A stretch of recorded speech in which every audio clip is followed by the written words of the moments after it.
Hi hello నమస్తే. నేను మీ కట్ట కార్తీక్. హూ కిల్డ్ బాబాయ్ ఈ విషయం ఇప్పటికీ తేలేదు. కానీ ఈ కేసులో కీలక సాక్షులుగా ఉన్నటువంటి ఒక్కొక్కరి మరణం మాత్రం జరుగుతూ పోతా ఉంది. ఇటీవలే మీ అందరికీ తెలుసు, doctor YS Abhishek Reddy neuro problem తోటి చనిపోయారని వార్తలు. అది మర్చిపోకముందే వైఎస్ వివేకానంద రెడ్డి గారి గేటు వాచ్మెన్గా పనిచేసినటువంటి రంగయ్య అనుమానాస్పదలో వృత్తి జరగడం జరిగింది. అది అనారోగ్య కారణాలతో చనిపోయినట్టు చెప్తా ఉన్నారు. అయితే ఈ చావుల వెనకాల ఉన్నటువంటి అసలు కారణాలు ఏంటి అనేటువంటిది మాట్లాడుకునే ప్రయత్నం చేద్దాం. మనతో ఉన్నారు ప్రముఖ సామాజిక రాజకీయ విశ్లేషకులు కొత్త రాజేంద్రబాబు గారు. నమస్కారం. నమస్తే సార్, వైఎస్ వివేకానంద రెడ్డి గారి హత్య కేసులో సాక్షులుగా ఉన్నటువంటి వాళ్ళు, ఆ కేసు గురించి అవగాహన ఉన్నటువంటి వాళ్ళు ఒక్కరిగా చనిపోతూ ఉన్నారు. లేటెస్ట్గా వైఎస్ అభిషేక్ రెడ్డి గారు చనిపోయారు. ఇప్పుడు వెరీ లేటెస్ట్గా వాచ్మెన్ రంగయ్య చనిపోయారు. ఎలా చూడాల్సినటువంటి అవసరం ఉంది ఈ చనిపోవటం? ఈ అనారోగ్య కారణంతో చనిపోయారా లేదా ఇంకేదైనా కారణాలు ఉన్నాయా? ఆంధ్రప్రదేశ్ రాష్ట్ర ప్రజలంతా కూడా ఎన్నో సంవత్సరాల నుంచి ఎంతో ఆసక్తిగా ఎదురు చూస్తున్న ఒక క్వశ్చన్కి ఆన్సర్ కోసం ఎదురు చూస్తున్నారు. క్వశ్చన్ ఏంటంటే, హూ కిల్డ్ బాబాయ్? ఆ క్వశ్చన్కి ఆన్సర్ దొరుకుతుందని సునీత వేరే పోరాటం చేస్తూ ఉంది. ప్రజలంతా ఎదురు చూస్తూ ఉన్నారు. సునీత కానీ, షర్మిల కానీ, జగన్ రెడ్డి గారి తల్లి కానీ, కుటుంబ సభ్యులు కానీ దీనికి కారణం వైఎస్ జగన్ రెడ్డి, అవినాష్ రెడ్డి అని స్పష్టంగా పత్రికాముఖంగా చెప్పడం జరిగింది. 2024 ఎలక్షన్లో షర్మిల గారు క్యాంపైనింగ్లో కూడా చెప్పడం జరిగింది. అవును, వీళ్ళ కారణం వీళ్ళే అని. సో ఆ కేసు బయటికి రాకుండా సిబిఐ చాలా సంవత్సరాలుగా ప్రొలాంగ్గా డిలే అవుతా వస్తుంది. కారణం ఏంటంటారు? దీన్ని నిష్పక్షపాతంగా విశ్లేషణ చేద్దాం. వైఎస్ వివేకానంద రెడ్డి గారు చనిపోయింది March 15, 2019.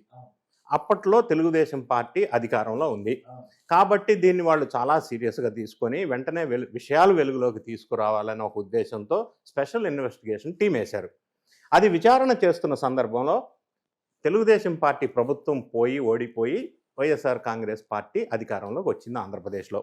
ప్రజలంతా ఏం ఆశించారంటే, అన్న వచ్చాడు అధికారంలోకి, బాబాయ్ హత్య తొందరలో వెలుగులోకి వచ్చి నిందితులకి శిక్ష పడుతుంది అని ఆశించారు. కానీ రివర్స్ అయింది వ్యవహారం. ఎందుకు రివర్స్ అయింది అనేది ప్రజలు ఆలోచించాలా. సిబిఐ ఎంక్వైరీ వేయాల్సిందే. సిట్ ఎంక్వైరీ వల్ల నిజాలు బయటికి రావు అని జగన్ రెడ్డి గారు నిర్ణయించి సిట్ని క్యాన్సిల్ చేసి సిబిఐ ఎంక్వైరీ కోరారు. సిబిఐ ఇన్వెస్టిగేషన్ స్టార్ట్ అయింది. స్టార్ట్ అయ్యి నిజాలు వెలుగులోకి వస్తున్న సందర్భంలో మళ్ళీ రివర్స్ గేర్ వేశారు జగన్ అన్న గారు. 5 సంవత్సరాలు ముఖ్యమంత్రిగా అధికారంలో ఉండి సిబిఐ ఆంధ్రప్రదేశ్లో అడుగు పెట్టడానికి వీలు లేదని ఆపేశారు. ఎందుకు? రెండోది, అవినాష్ రెడ్డి గారిని విచారణ కోసం కర్నూలు వస్తే సిబిఐ వాళ్ళతోని ఘర్షణ వాతావరణం సృష్టించి విచారణకి సహకరించలేదు. ఎందుకు? ప్రభుత్వం, జగనన్న ప్రభుత్వమే ఉంది కదా, పోలీసును అడ్డుపెట్టి మరీ ఆపింది. ఎందుకు? మూడోది, భారతదేశ చరిత్రలో జరగంది సిబిఐ ఎంక్వైరీ ఆఫీసర్ విచారణ అధికారి మీద ఆంధ్రప్రదేశ్ పోలీసుల చేత ఉల్టా కేసు పెట్టించారు. అవును, ఎందుకు? ఈ 3 ప్రశ్నలకి అసలు ఆలోచన చేస్తే ఎవరు హత్య చేయించారనేది విశ్లేషణ అర్థమవుతుంది మనకి. సో ఇది ఇట్లా ఉన్న నేపథ్యంలో సునీత గారు మొదల నుంచి చెప్తున్నారు జగన్ రెడ్డి, అవినాష్ రెడ్డి గారు దీనికి మూల కారణం అని. సరే, అది పక్కన పెడదాం. కేసు గురించి పోరాడుతుంది.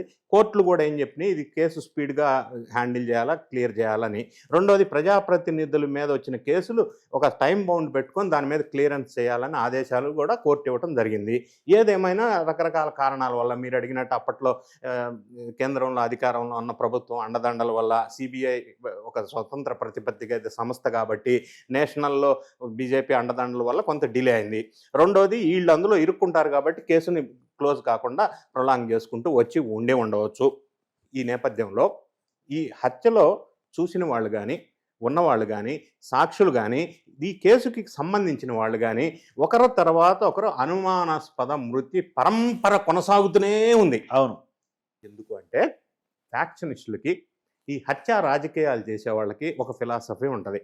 అదేంటంటే, సాక్షుల్ని రూపుమాపేసేయాల, సాక్షుల్ని మొత్తం జీరో చేస్తే కేసు నీరు గారిపోద్ది అనేది వాళ్ళ ఫిలాసఫీ. సరే, ఇక్కడ మాట వినపడుతుంది.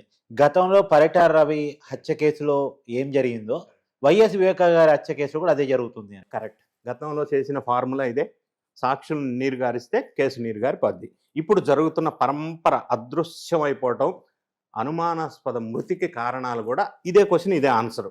మనం పరిశీలించినట్టయితే ఒట్టిగా స్టేట్మెంట్ ఇవ్వకుండా ఫస్ట్ కె శ్రీనివాసరెడ్డి అనే ఒక డ్రైవర్ 2వ తారీఖు 9వ నెల 2019లో అనుమానాస్పద మృతి చెందాడు.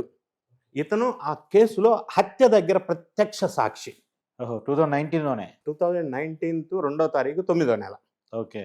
నెక్స్ట్ వచ్చేసరికి గంగాధర్ రెడ్డి 9th జూన్ 2022లో అనుమానాస్పద మృతి చెందాడు. ఆయన చనిపోయినప్పుడు అక్కడ ఉన్న కొద్ది మందిలో ఇతను ఒకడు. ఎవరు sir? Gangadhar Reddy. Gangadhar Reddy. Okay. Next doctor Gangireddy. ఈయన భారతమ్మ గారికి సొంత నాన్న, బై ప్రొఫెషన్ డాక్టర్. హత్య జరిగింది, బాత్రూంలో బ్లడ్లో పడి ఉన్నాడు, తలకాయ పగిలింది. ఆ సందర్భంలో కొద్దిమంది ఆ టైంకి వెళ్ళి చూసిన వాళ్ళల్లో డాక్టర్ గంగిరెడ్డి ఒకరు. సార్, గంగిరెడ్డి గారిని చంపడానికి భారతి గారు ఒప్పుకుంటారా? హత్య రాజకీయాలంటే అంతే ఉంటాయి, సాక్ష్యాలు ఉండకూడదు. గంగిరెడ్డి గారు ఏం చేశారు, ఎందుకు ఇన్వాల్వ్ అయ్యారంటే చనిపోయిన తర్వాత పోస్ట్ మార్టం చేయకుండా పగిలిన తలకాయని కుట్లేశారు. ఆ కుట్లేయటానికి గంగిరెడ్డి డాక్టర్తో పాటుగా ఇంకొక డాక్టర్ సహకరించారు. ఆయన పేరే వైఎస్ అభిషేక్ రెడ్డి. ఆయన కూడా చనిపోయారు. గంగిరెడ్డి గారు చనిపోయారు. అనుమానాస్పద మృతి ఎప్పుడు? 9th month 2020లో. తర్వాత వైఎస్ అభిషేక్ రెడ్డి వంతు వచ్చింది. ఈయన వైఎస్ఆర్ కాంగ్రెస్ పార్టీ పులివెందుల్లో బాగా మెజారిటీ రావటానికి, లేదా అవినాష్ రెడ్డికి ఎంపీ సీటు గెలుపొందటానికి అత్యంత కృషి చేసిన వ్యక్తిగా ఈయన పేరు చెప్తారు. ఇన్ కేసు సిబిఐ గనక అవినాష్ రెడ్డిని ఈ కేసులో ఏదన్నా అరెస్ట్ చేస్తే ఆ ఎంపీ సీటుకి డాక్టర్ అభిషేక్ రెడ్డిని పెట్టాలన్న ఆలోచన కూడా జగన్ రెడ్డి గారు చేశారు. అంటే ఆ స్థాయిలో ఎదిగాడు వైఎస్ఆర్ కాంగ్రెస్ పార్టీలో డాక్టర్ అభిషేక్ రెడ్డి. 35 సంవత్సరాల యంగ్ డాక్టర్, వైజాగ్లో ప్రాక్టీస్ చేసుకుంటాడు, మంచి పేరు సంపాదించుకున్న డాక్టరు. అతను వచ్చి ఆ గంగిరెడ్డితో పాటుగా తలకి బాడీ కుట్లేసిన దాంట్లో అతను ఉన్నాడు. ఆ తర్వాత ఏమైంది, ఆయనకి ఎవరికి రాని వింత జబ్బు ఒకటి బాధపడుతున్నాడని చెప్పారు. తర్వాత ఆయన మాయమయ్యాడు. సిటీ న్యూరో హాస్పిటల్లో ఆయనకి ట్రీట్మెంట్ జరిగింది. సిటీ న్యూరో హాస్పిటల్ ఎవరిది? వైఎస్ జగన్ రెడ్డి గారు అప్పట్లో కోడి కత్తో ఇంకొక కత్తికో అన్నిటికీ ఆస్థాన హాస్పిటల్. అందులో ట్రీట్మెంట్ చేసుకున్న సందర్భంలో డాక్టర్ అభిషేక్ రెడ్డి 11 జనవరి 2025లో మృతి చెందాడు. ఇది అనుమానాస్పద మృతి. వాచ్మెన్ రంగయ్య నిన్న అనుమానాస్పద మృతితో చనిపోయాడు. ఈ విషయం వాచ్మెన్ రంగయ్య వాళ్ళ వైఫ్ ఇచ్చిన పోలీస్ కంప్లైంట్, దాన్ని అనుమానాస్పద మృతిగా వాళ్ళు రికార్డు చేశారు. ఈ రంగయ్య 164 స్టేట్మెంట్ ఇచ్చారు పోలీసుల ముందు. ఏమిచ్చాడు? ఈ హత్యలో ఇన్వాల్వ్ అయిన వాళ్ళ పేర్లన్నీ ఇచ్చాడు. అవినాష్ రెడ్డి A7, అవినాష్ రెడ్డి తండ్రి A8, దస్తగిరి A1, ఇంకోరు సునీల్ యాదవ్, వీళ్ళందరూ ఉమాశంకరు, ఎర్రం గంగిరెడ్డి పేర్లన్నీ ఆయన చూశాడు కాబట్టి చెప్పాడు. కాబట్టి రంగయ్యకి ఏమైనా చంపేస్తారోమని చెప్పి అనుమానం వాళ్ళ భార్య వ్యక్తం చేసింది. ఇప్పుడు కూడా అనుమానాస్పద మృతిగానే బుక్ చేశారు. అందుకే రంగయ్య గారికి సిబిఐ వాళ్ళు 1+1 సెక్యూరిటీ కూడా ఇచ్చారు. అయినప్పటికీ అనుమానాస్పద మృతి చెందిన మాట నిన్న జరిగింది. ఇవన్నీ పక్కన పెడితే ఆ రోజు పులివెందుల్లో వైఎస్ వివేకానంద హత్య జరిగిన రోజు హైదరాబాద్ నుంచి 2 పెద్ద తలకాయలు కారులో మాట్లాడుకుంటూ పులివెందులు వెళ్ళారు బై రోడ్డు. వాళ్ళు సంభాషణ ఎవరెవరితో, జగన్ రెడ్డితోటో సజ్జల రామకృష్ణారెడ్డితోటో అలా మాట్లాడని చాలా రహస్యాలు ఫోన్లో మాట్లాడారు. నెక్స్ట్ డే ఆ డ్రైవర్ చనిపోయాడు, అనుమానాస్పద మృతి. ఓకే. తర్వాత నెక్స్ట్ ఈయనున్నాడు కదా మన దస్తగిరి అందులో A1 అప్రూవర్గా మారినప్పుడు ఆయన క్లియర్గా చెప్పాడు 20 లక్షలు ఇచ్చారని. అదే దస్తగిరి చెప్పాడు ఆయన జైల్లో ఉన్నప్పుడు జైల్లోనే ఆయన హతమార్చడానికి కుట్ర ప్లానింగ్ జరిగిందన్నాడు. ఆ పేర్లు కూడా బయటపెట్టాడు. ఆయనకు కూడా ప్రాణహాని ఉంది అని ఆయన స్వయంగా ప్రకటించాడు. ఈ పరంపర అంతా చూసుకుంటూ ఉన్నట్టయితే ఆ సాక్ష్యాలు కానీ అందులో ఇన్వాల్వ్ అయిన కానీ 1 by 1 అనుమానాస్పద మృతితో చనిపోతున్న సందర్భం మనకు తెల్లం అవుతా ఉంది. ఈ పరిస్థితి ఎట్లా ఉంటే మరి ఈ కేసులో జగన్ రెడ్డి గారి పార్ట్నరు వైఎస్ఆర్ కాంగ్రెస్ పార్టీలో A2, ఆయన నేరాల్లో A2 కొన్న విజయసాయి రెడ్డి గారు మొన్న బయటకు వచ్చిన తర్వాత వివేకానంద రెడ్డి గుండెపోటుతో చనిపోయినట్టు ఎందుకు చెప్పారు అని అడిగితే అవినాష్ రెడ్డి చెప్పమన్నాడు, చెప్పా అన్నాడు.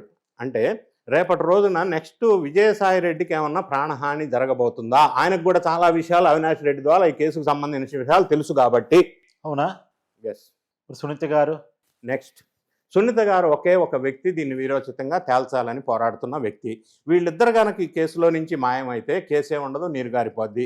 ఆ విధమైన కుట్ర కూడా వీళ్ళు పన్నుతారా?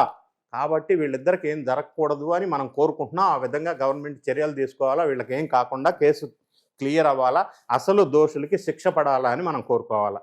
Okay, thank you sir. Thank you.